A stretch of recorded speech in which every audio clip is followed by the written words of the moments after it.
नमस्कार, news state में आपका स्वागत है। मैं हूं आपके साथ लोकेंद्र त्यागी। आपके मुद्दे में आज बात करेंगे छत्तीसगढ़ में स्वास्थ्य कर्मियों का 5 सूत्रीय मांगों को लेकर चल रहे आंदोलन की। शुक्रवार को स्वास्थ्य कर्मी 5वें दिन भी हड़ताल पर रहे। स्वास्थ्य कर्मियों की हड़ताल से स्वास्थ्य सेवाओं पर भी बुरा प्रभाव पड़ा है। आज चर्चा इसी मसले पर और सवाल यह है कि आखिरकार स्वास्थ्य कर्मियों की हड़ताल कब खत्म होगी, हड़ताल का हल निकालने के लिए क्या प्रयास हुए हैं, हड़ताल की कीमत मरीज क्यों चुकाए।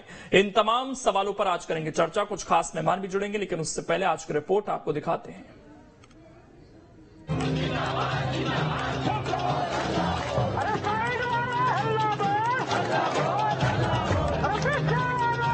जी हां, स्वास्थ्य कर्मचारी एक बार फिर हड़ताल पर हैं। दरअसल छत्तीसगढ़ में चुनावी साल में हड़तालों का दौर जारी है। हर हफ्ते हर महीने किसी न किसी विभाग से हड़ताल की खबरें आती ही रहती हैं और अब की बार स्वास्थ्य कर्मी मैदान में हैं। स्वास्थ्य कर्मियों की मांगों की बात करें तो वेतन विसंगति, कोरोना भत्ता, शनिवार रविवार अवकाश, अतिरिक्त कार्य के लिए अतिरिक्त भुगतान और हिंसक घटनाओं पर रोक जैसी मांग शामिल है। वहीं स्वास्थ्य कर्मियों की हड़ताल का असर सीधे तौर पर आम जनता पर पड़ रहा है। हड़ताल की वजह से छत्तीसगढ़ में स्वास्थ्य सेवाएं प्रभावित हो रही हैं। लैब, एक्सरे, ईसीजी जैसी सेवाएं प्रभावित हो रही हैं। ग्रामीण इलाकों में हड़ताल का सबसे ज्यादा असर है। सीमावर्ती जिलों के मरीज दूसरे राज्य जा रहे हैं। उधर हड़ताल को लेकर सियासत भी खूब हो रही है, लेकिन सियासत से परे सबसे बड़ी आफत इस वक्त मरीजों के सामने है, क्योंकि वक्त पर इलाज न मिलने से सबसे बड़ा खामियाजा मरीजों को ही भुगतना पड़ रहा है। Team news state.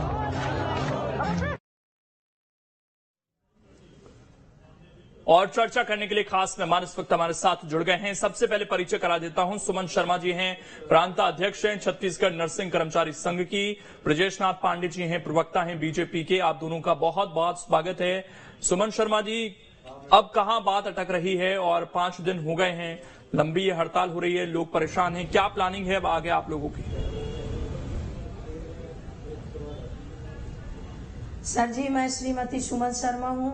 मैं छत्तीसगढ़ प्रदेश नर्सेस एसोसिएशन की प्रांताध्यक्ष हूं। सर जी, 1 अगस्त को हमने शासन प्रशासन को सूचना दी थी कि हमारी ये मांगे हैं और स्वास्थ्य फेडरेशन के 12 संगठन इसमें शामिल हैं और उच्च अधिकारियों को, मंत्रियों को, माननीय मुख्यमंत्री जी को, माननीय उप मुख्यमंत्री जी को हमने मुलाकात की थी और उन्हें हमने सूचना में बताया था कि 11 तारीख को 1 दिवसीय धरना करेंगे।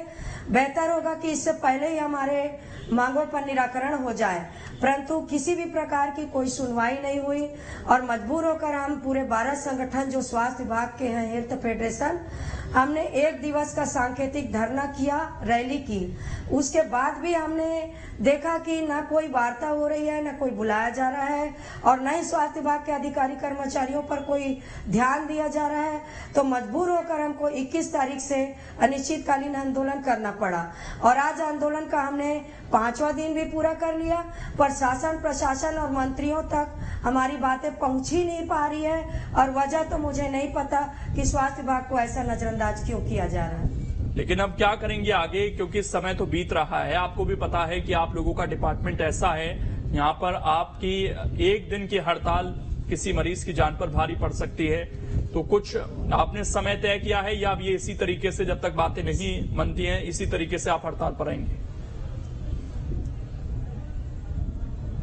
सर जी, हमारा ये अनिश्चितकालीन आंदोलन है और इस आंदोलन में हमारे पूरे छत्तीसगढ़ के सभी डॉक्टर्स, सभी नर्सेस, सभी ग्रामीण स्वास्थ्य संयोजक, महिला पुरुष सभी एकत्र हुए हैं, पूरे वाहन चालक हैं। पूरे स्वास्थ्य विभाग के हेल्थ फेडरेशन के भीतर के 12 संगठन एकजुट होकर आंदोलनरत हैं और सबने ये निर्णय लिया है कि जब तक हमारी मांगे पूरी नहीं हो जाती है, हम मैदान पर डटे रहेंगे और अपनी मांगों के लिए आवाज बुलंद करते रहेंगे।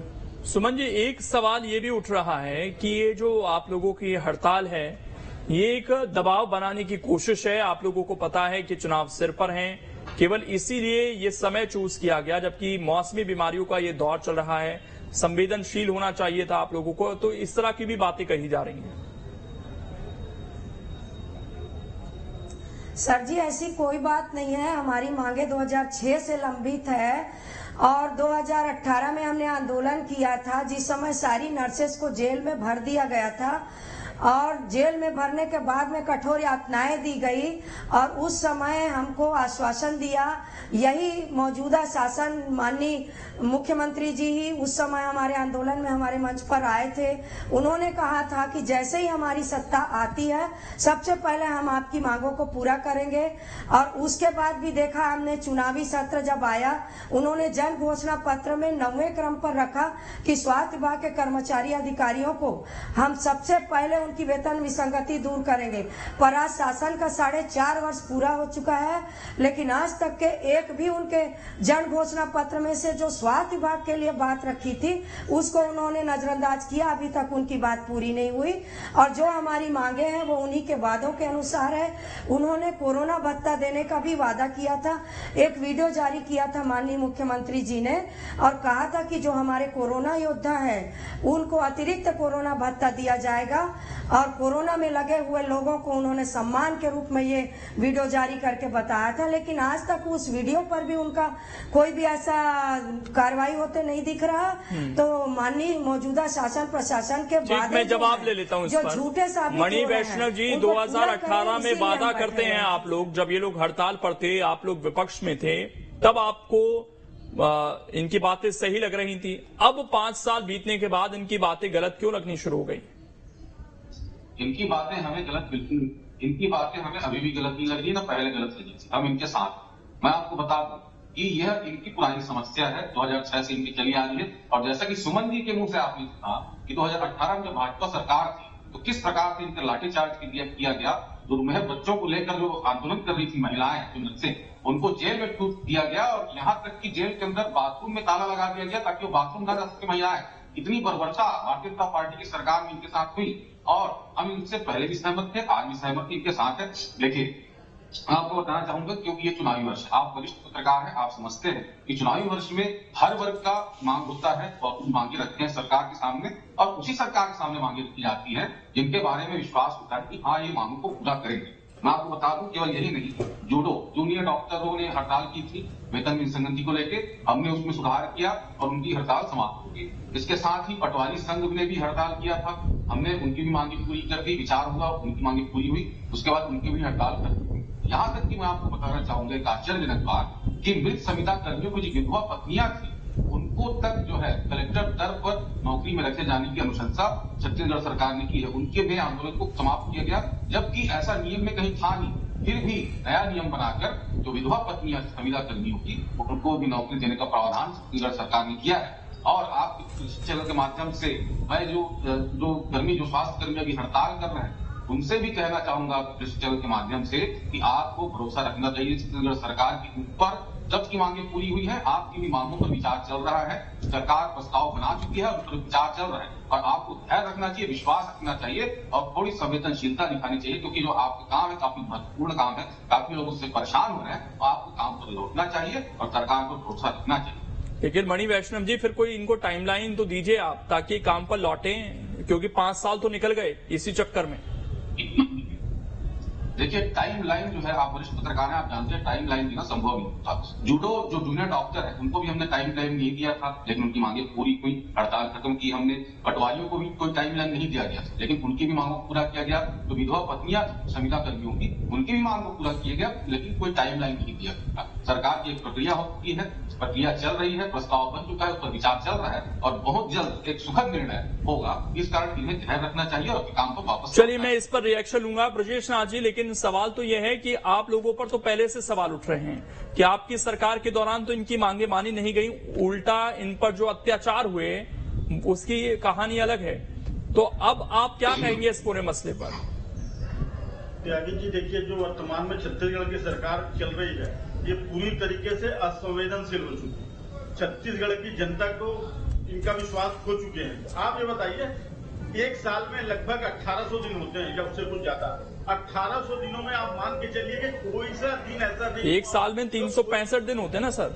5 साल बोला ना सर, 5 साल। अच्छा, ठीक, 5 साल, ठीक। एक साल में 365, 5 साल में 1800 दिन लगभग। 15 साल में कितने दिन होते हैं, ये दिन क्या है?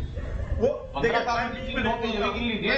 और जो सुमन जी ने खास इस प्रकार से बर्बरता की, उस पर भी कोई बात कह दीजिए। मैं जवाब दे रहा हूँ ना, जवाब दीजिए। नर्सों को उस पर जवाब दीजिए। त्यागी जी आप उनसे और बोलवा लीजिए फिर नहीं एक है मणि जी एक मिनट पहले उनकी बात आने दीजिए जी बोलिए। अभी तो मैं बोलना शुरू किया हूँ। तो देखिए ये ऐसा कोई सा भी दिन नहीं हुआ हो 5 साल में कि कोई महिला कर्मचारी पुरुष वर्ग युवा मतलब ऐसा कोई सा भी दिन नहीं गया हो जिस दिन लोग सड़क पर न उतरे हो किसी न किसी मांग को लेकर। अब मैं सीधे स्वास्थ्य कर्मचारियों पे आता हूँ जो आज का विषय है। आप ये महिलाएं स्वास्थ्य कर्मचारी जो इनकी संख्या लगभग 40 से 45 हजार है, ये पिछले 5 दिनों से बारिश में टार्च जला के अपना आंदोलन कर रहे हैं। इस असंवेदनशील सरकार पर कोई प्रतिक्रिया नहीं है। ये वैष्णव जी ये कह रहे हैं, मणि जी जो है ये कह रहे हैं कि मैं आश्वासन दे रहा हूँ, यहाँ से की बात चल रही। अरे पिछले 5 साल से स्वास्थ्य मंत्री और मुख्यमंत्री ने आश्वासन दिया, इसकी बात को मानेंगे स्वास्थ्य कर्मचारी? और आप आरोप लगा रहे हैं भाजपा पे या सुमन जी ने कहा है। मैं कह रहा हूँ यदि 2006 में हुआ या 2018 में ऐसा हुआ उसका परिणाम हमको मिल गया, जनता जनार्दन होती है। लेकिन आप वो गलतियां क्यों कर रहे हैं? बहुत बढ़िया, आपको गलतियां आपको गलतियां क्यों कर रहे हैं? इतना साहस है आपने, इसका परिणाम मिला। पहली बार किसी भाजपा नेता ने इतना साहस दिखाया है। आपकी त्यागी जी प्लीज रोकिए, ऐसा डिबेट नहीं होता। आपका चैनल बड़ा है, सब देखते हैं, कम से कम जनता को समझ में आए। ऐसा बोलेंगे तो अब आप ये कहना चाह रहे हैं ब्रजेश नाथ जी कि वो गलती उस समय हुई, अब आप उसमें सुधार करना चाहते हैं और नए सिरे से इन लोगों के बीच जाना चाहते हैं? नहीं मेरी बात पूरी होने दीजिए, आप खत्म मत कीजिए इसको। देखिए मैं ये कह रहा हूँ कि यदि हमसे गलती हुई तो उसका परिणाम हमारे सामने है। जनता जनार्दन ने कांग्रेस को मौका दिया, लेकिन कांग्रेस जब वादा करी, यही भूपेश बघेल जी गए थे, यही डॉक्टर साहब स्वास्थ्य मंत्री जी गए थे, तो आज 5 साल तक इनकी वादाओं को पूरा क्यों नहीं किया गया? आज भी धोखा दिया जा रहा है। चलिए इसका जवाब तो अब सुमन जी बेहतर दे सकती हैं।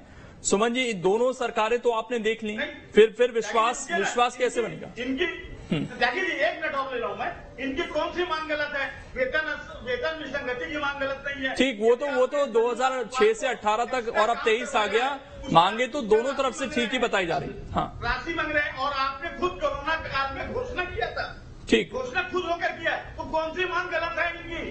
भारतीय जनता पार्टी इनको मांगों का जवाब ले लेते हैं ना सुमन जी अब क्या करेंगे?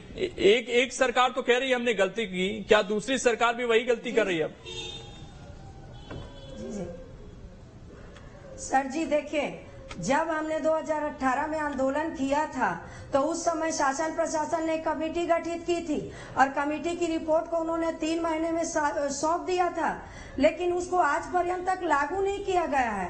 मतलब शासन भी नहीं किया, प्रशासन भी नहीं किया, कर्मचारी जो है बीच में झूलते चले जा रहे हैं। और आज हम नहीं मिल रहे हैं, हम उच्च आला अधिकारियों से और मंत्रियों से अनेक बार हमने मुलाकातें की है, अपनी मांग पत्र सौंपा है, लेकिन किसी ने हमारी मांग पत्रों को कभी अभी तक के सेंसिटिव होकर के सोचा नहीं।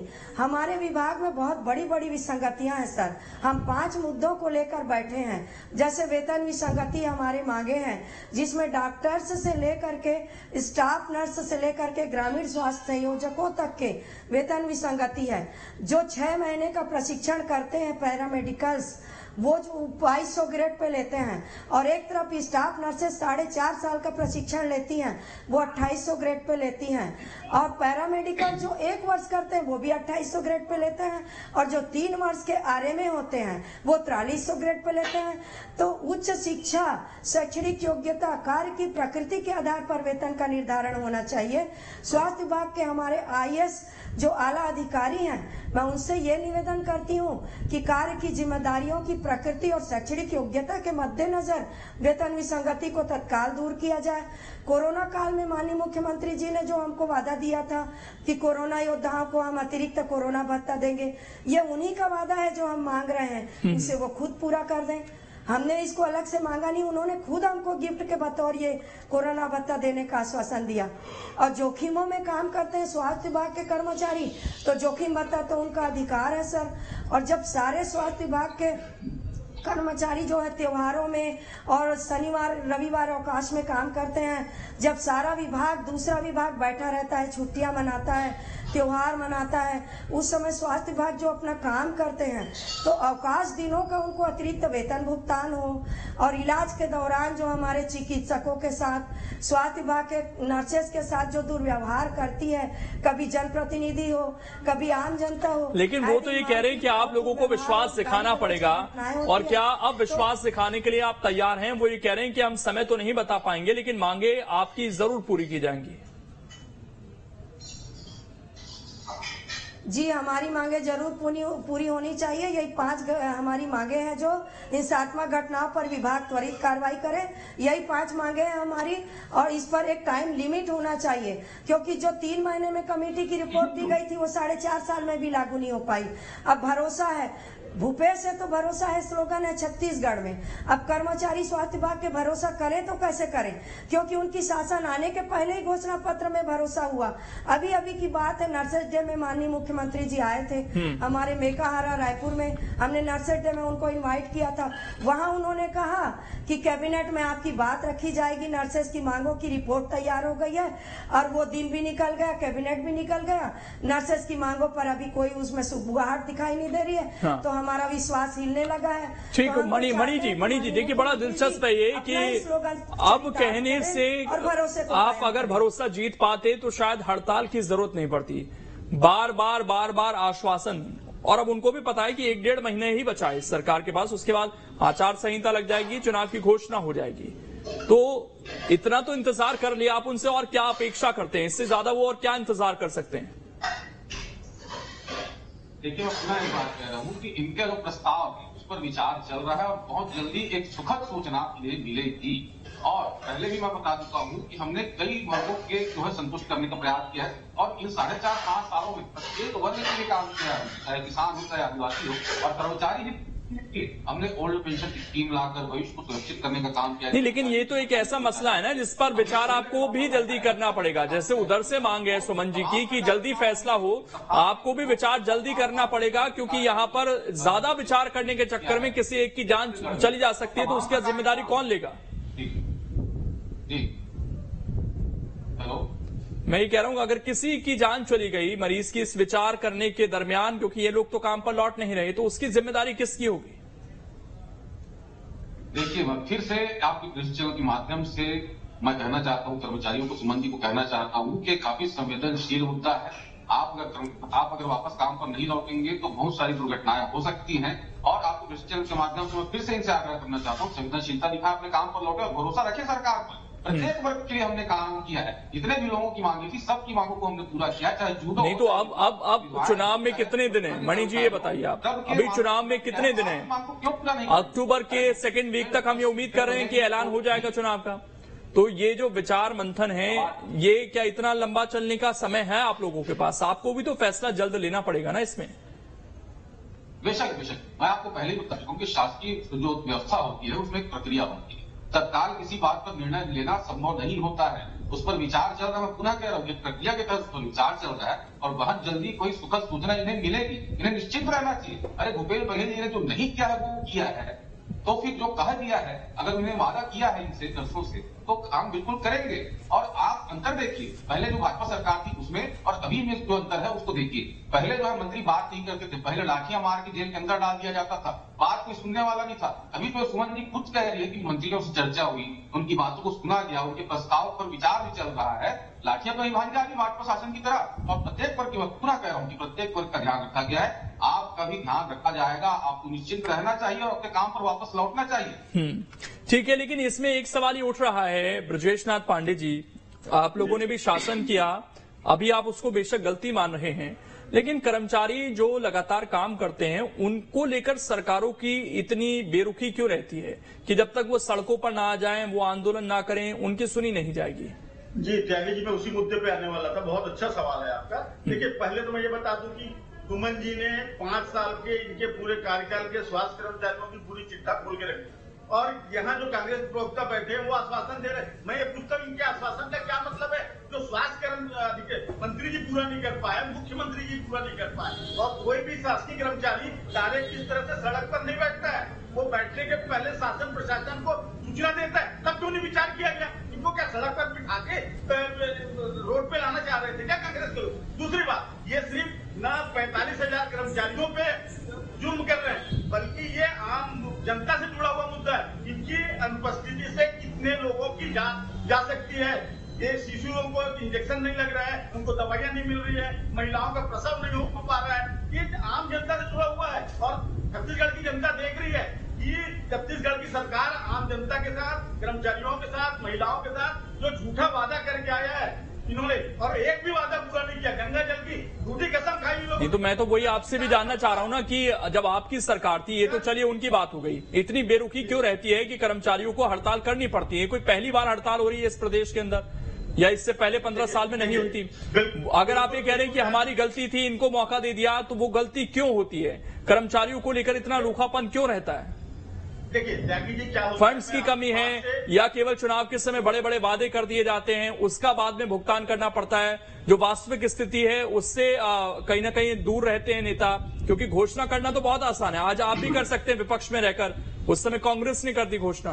नहीं, यही अंतर है कांग्रेस और भाजपा में। इनके घोषणा पत्र के पिछले साल के संयोजक जो थे, आज क्यों नहीं है घोषणा पत्र समिति में? पूछिए इनसे, क्योंकि उन्होंने जो 36 वादे किए थे वो पूरे नहीं कर पाए, इसलिए पूरा संयोजक नहीं बन पाए।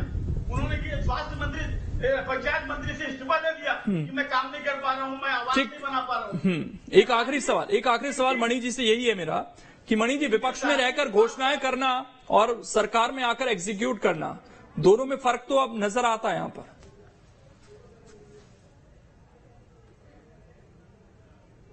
क्या बड़े गर्व के साथ मैं कहता हूं, 36 वादे हमने किए थे अपने घोषणा पत्र में और 36 में से 34 वादे हमने पूरे किए हैं। पहली बार इस सरकार ने अपने घोषणा पत्र के 90% वादों को पूरा किया है। इस बात कहते हुए मुझे गर्व होगा और प्रत्येक वर्ग ने काम किया। हो सकता है कोई वर्ग छूट गया। चलिए, समय इतना ही है, लेकिन एक ऐसा मसला है जिस पर जल्द फैसला लिया जाए तो बेहतर है, क्योंकि इससे मरीजों को बहुत परेशानी हो रही है। शुक्रिया आप सभी का जुड़ने के लिए और इस चर्चा का हिस्सा बनने के लिए। फिलहाल छोटा सा ब्रेक, खबरें लगातार जारी हैं।